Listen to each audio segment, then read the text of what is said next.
I'm Shahar Azani, and in the news, Israel under attack. While Israel continues to battle with Hamas's terror, the media front, not just social media, seems to be another significant battleground for Israel. Many op-eds have appeared and been published recently about the current escalation in Israel, not just directly relating to it, but also in its historical context. One such piece was published in the New York Times recently by Peter Beinart, editor-at-large of Jewish Currents. The op-ed was titled, "Palestinian Refugees Deserve to Return Home, Jews Should Understand." Palestinians refer to the birth of Israel as the Nakba, the catastrophe in which Palestinians were, in their view, expelled from their homes and lost to Israel.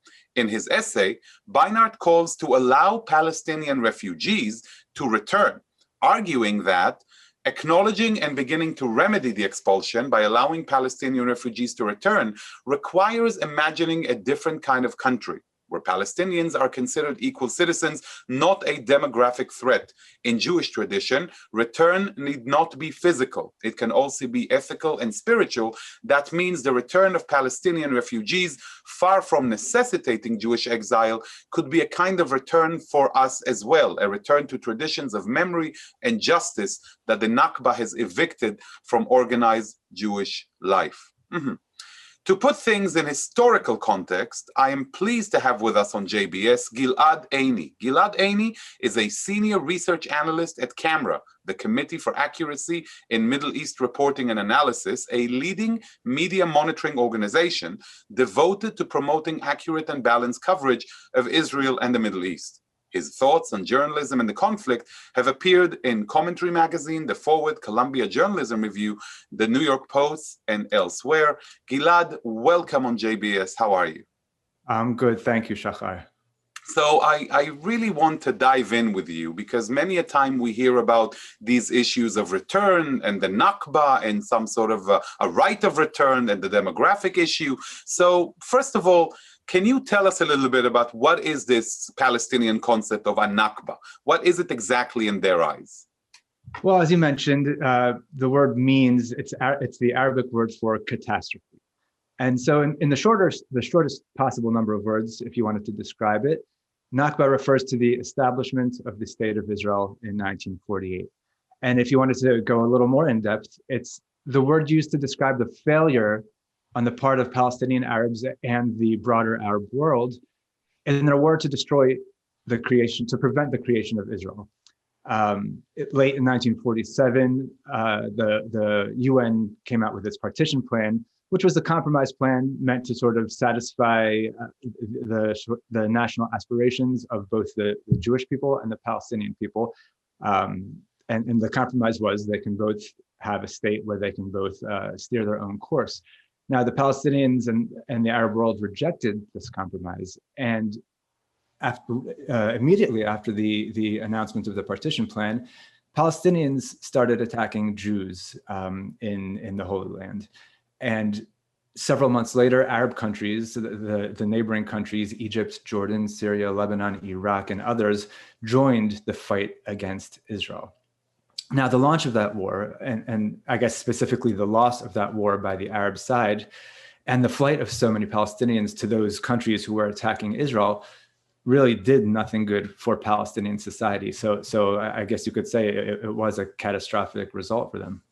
And when Peter Beinart speaks about expulsion, talk to us a little bit about that concept of expulsion, because he's also mentioning in his piece that there were hundreds of thousands of Palestinians who were expelled or fled in terror during Israel's founding. What was the place of this, expulsion campaign by Israel? Well, in his piece, Peter talks about, as you said, 700,000 who were expelled or fled. Those were his words. And that's the number we can quibble with. Some estimates say 580,000 Palestinians, some say 700,000. And so the numerical part isn't necessarily what's deceptive.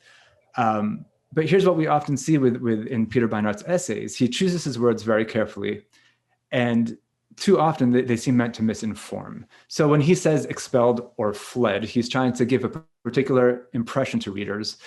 And it's not, as is often the case, it's not the impression that actually reflects the facts. So the overwhelming majority of Palestinian refugees, the Palestinians, let's call it 700,000 to sort of work with his assumption, they were not expelled by Israeli forces. Many did flee from the fighting. It's not pleasant to be in a war, particularly a civil war. Many took the lead of the Palestinian leadership. So those in high positions in the Palestinian elite were able to leave their homes extremely early and sort of give the impression of flight or abandoning the land. And so when poor Palestinians saw this, they thought, this might be the right thing to do. This is probably important to do. So they sort of followed the leaders. Others followed explicit instructions from Arab leaders. There were statements by the Arab leadership and invading armies calling for people to evacuate, for women and children to evacuate. And the idea was, they didn't want civilians in the way while they went on to destroy Israel. They would win the war, and then all these civilians would come back. And all these groups, particularly those fleeing war, this accounts for an overwhelming majority of the Palestinian refugees. Now, that doesn't mean there were no expulsions in any cases. There were some cases, especially in very militarily sensitive areas. So villages along important routes or along the border where, the border of Lebanon, where armies were expected to come in and invade Israel, where Israeli troops did remove Palestinians. Now, one thing Peter doesn't account for in his sort of reference to the flight or expulsion is that there were Arabs who did remain in Israel after the war, and not a single Jew remained in territory that was conquered by Arab armies. Right. That's very correct. No mention of the almost 1 million Jewish refugees who were ethnically cleansed from the Arab world and had to, find refuge, come back home to Israel. He does mention, though, Gilad, he says without the mass expulsion, of Palestinians in 1948, Zionist leaders would have had neither the land nor the large Jewish majority necessary to create a viable Jewish state. So he's really pointing the finger here. Well, there he goes again. I was talking about the sort of deceptive, precise wording that Beinart uses. And so whereas at first he talks about flight and expulsion, which, even though he gives them equal weight and they shouldn't have equal weight, at least it acknowledges all the factors. Later on, he decides to change the impression even more. No more flight, only expulsion. He refers to the partition plan. He makes an allegation about the partition plan, saying that, this couldn't have worked, and the Zionists the whole time knew that they wouldn't be able, what did he say? They wouldn't be able to have a viable state without what happened in the war. So maybe a quick bit of background. What was the partition plan? It was. I actually was about to ask you about that because it's important to shed light onto it. What the Jewish leadership said about the partition plan, how much of Israel would the Jews have gone through, and why, what happened when the Arabs said no. That's very important to understand. Yeah, I agree. So as you mentioned, as I mentioned earlier, in 1947, the UN wanted to sort of create this compromise plan meant to give both parties what they claim to want, which is sort of national aspirations, or what the Jews said they wanted. They wanted a homeland. They wanted to sort of have a sovereign state where Jews could chart their own course. And this was, there's obvious reasons why this was at the forefront of the world's mind in 1947, just 2 years after the end of World War II. The Jewish leadership said, yes, absolutely. There was a long history of talk about what would be ideal. It wasn't a partition plan. The Jews would have loved to would have loved to have the UN and the international community get behind the idea of a larger space for the Jewish homeland, but they accepted it. And the Arab world and the Palestinians said no, because the idea wasn't just that. And in fact, at the time, the Palestinians in the Arab world weren't necessarily considered their own people. There was this view that the Arab nation was one nation. And so the idea was we can't have a Jewish state in the Middle East. They rejected the partition plan and, like I said earlier, immediately went to war. Now, keep in mind that the state of Israel today is almost an imperceptible sliver of land when you compare it to the Arab world. When you look at the landmass of Israel and compare it to the landmass of Arab League countries, it's not 1% of the size of the Arab League. Israel is 0.1%, so 1/10 of 1% of the size of the Arab League. That's, as I said, a sliver of land, but it was unacceptable. Now, in the partition plan, relative to what the Palestinian Arabs would have gotten, it was roughly divided equally. The land between the Jordan River and the Mediterranean Sea was roughly divided 50-50 quantitatively. Qualitatively, you could argue that it wasn't equal because much of the Jewish state was the Negev desert, which is extremely harsh climate, harsh geology, but qualitatively 50-50. And you're right, the Jews accepted the compromise despite that, and the Palestinians rejected it. And what this means was, if Palestinians had accepted the compromise way back in 1947, and if they hadn't gone to war to stop the compromise, today there would be a Palestinian state. The thing that so much of the world is calling for would exist. There would have been a Palestinian state living alongside a Jewish state. The reason why that's not the case is because this rejection of the partition plan. And which was followed up by continuous rejections over the years up to very recently. One element of that essay pertains to the word refugees. He does not elaborate on what a Palestinian refugee is and what the return of those refugees means. So maybe you can shed some light onto what is today defined as a Palestinian refugee. How is it generally defined? How is it different in the Palestinian context? And how significant is it to understanding what he's actually saying? Good question. There's a specific definition used to describe Palestinian refugees today that describes only Palestinian refugees today. And that's a definition drawn up by a UN organization called UNRWA to classify who should be considered a refugee, and that classifies who should be allowed in Palestinian refugee camps and given rations from the UN. And that description refers to not just the Palestinians who lost their homes in the fighting in 1948, which, if it were 700,000 at the time, today there's probably 30,000 is a realistic estimate. Could be a little bit more, but that was 1948. That was a long time ago. And so there aren't many people who lost their homes. So the definition today being used to describe Palestinian refugees is actually those original refugees, and then their children and their children's children and all of their descendants. And so the idea now is that there are 7 million people who are classified as refugees in the world. That's not generally the way refugees. Isn't the number of refugees supposed to come down over the years? Exactly. The idea in the international community is that a refugee problem is a problem that needs to be addressed, and they either get repatriated in their new countries, or they are given new homes, or they get to return to their old countries, or a combination of all of these. And that was exactly the case with the Jewish refugees who were ethnically cleansed. Absolutely. The Jewish refugees were in a sense refugees for a moment, because Israel was willing to absorb them. And that's part of the importance of the existence of the state of Israel. There was a state that was not only willing to absorb them, that was committed and whose mission was to absorb them.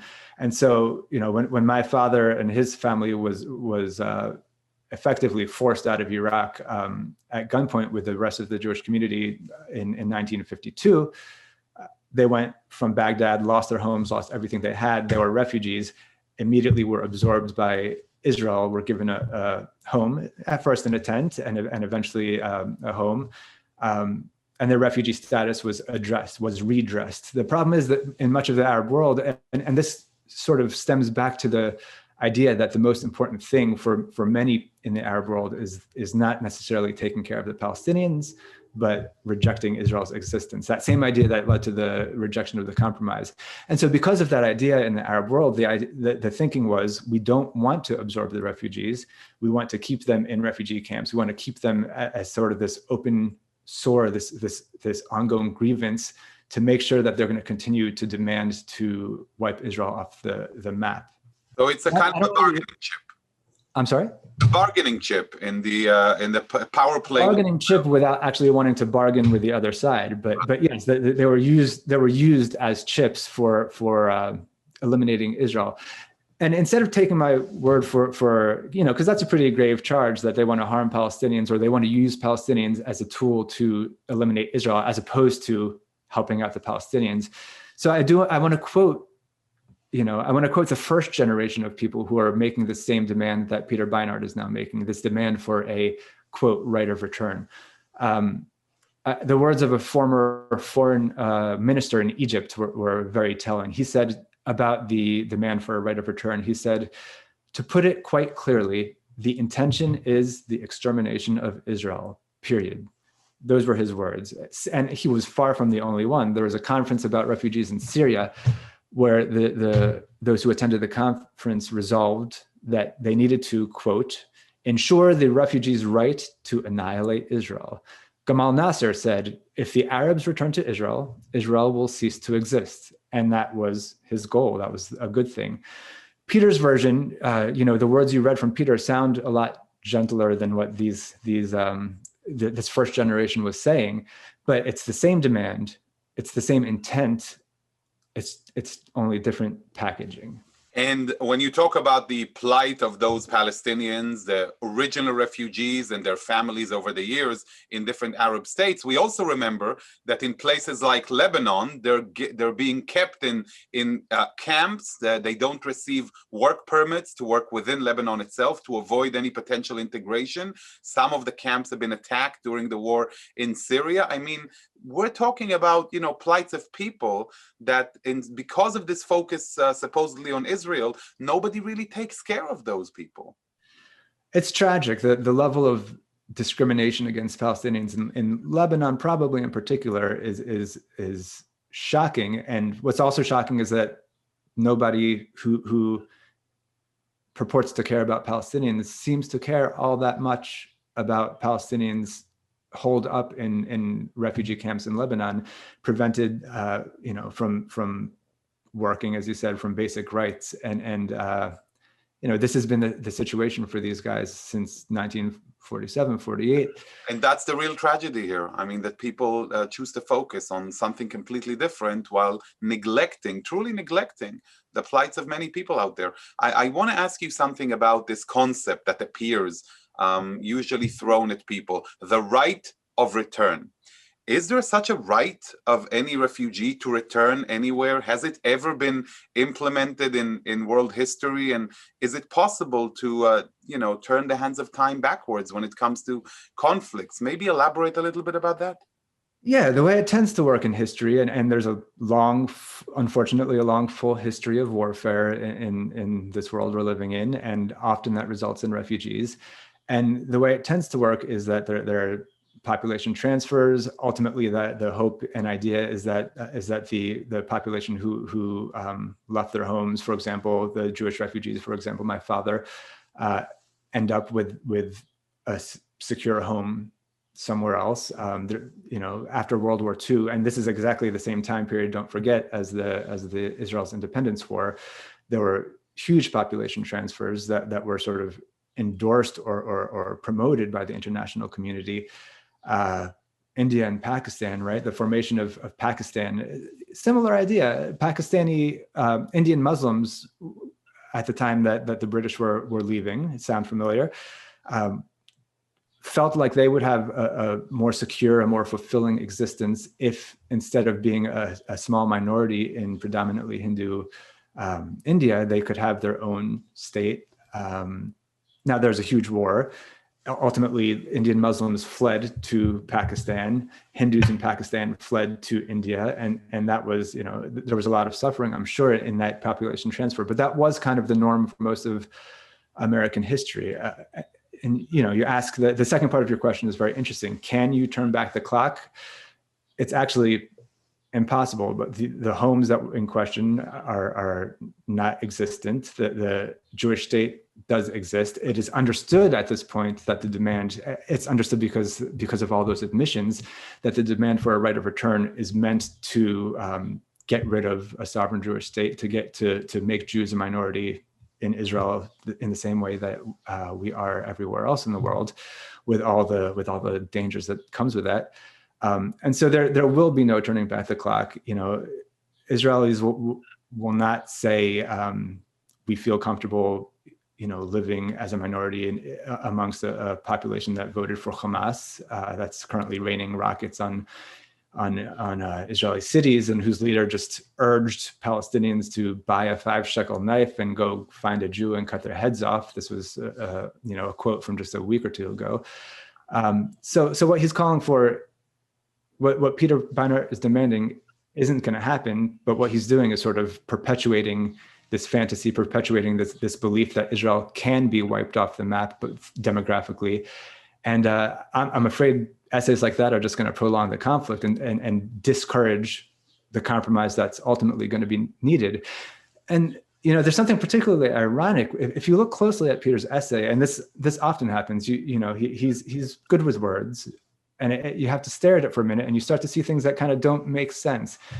And so in Peter's essay, in the New York Times article we're talking about, you quoted this in the beginning. He waxes poetic about the historical Jewish desire for a return to their homeland. And he does that in order to convince us all that we should want an influx of Palestinians into Israel.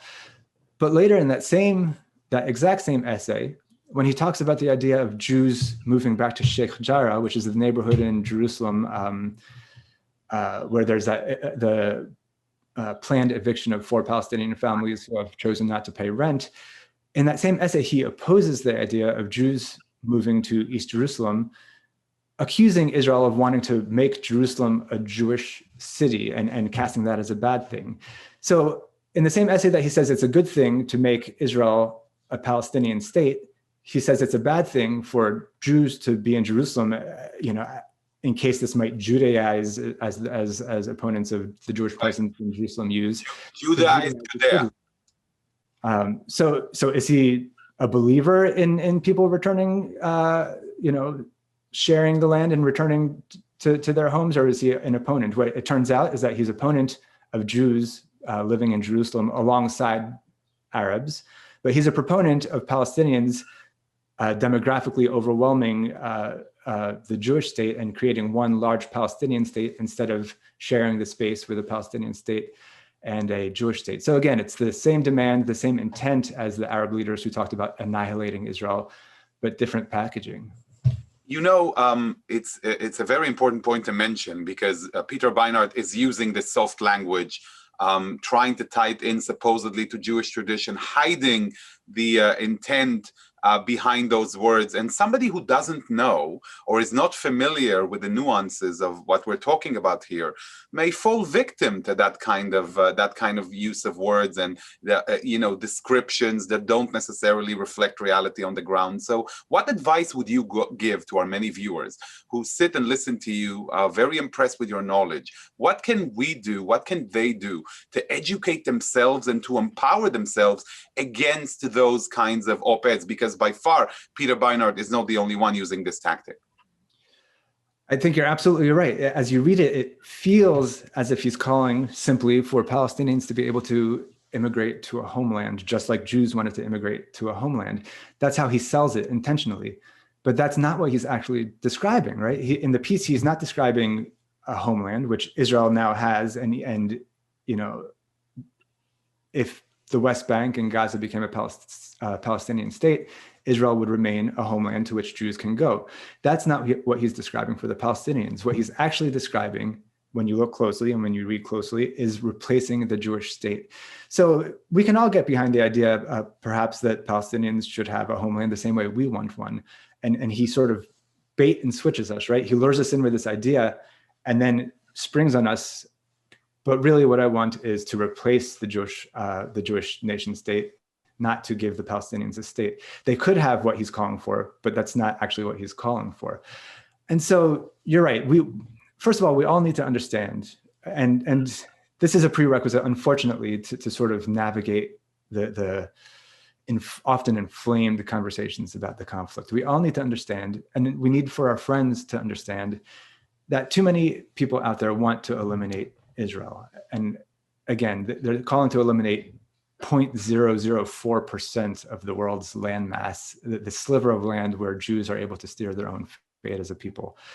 And too many people out there are also willing to mislead and deceive the public in order to achieve this goal, which is something, unfortunately, that I find Peter Beinart consistently doing. I remember when he rushed to accuse the Jews in Israel of a pogrom because there was a fire in some fields in Israel.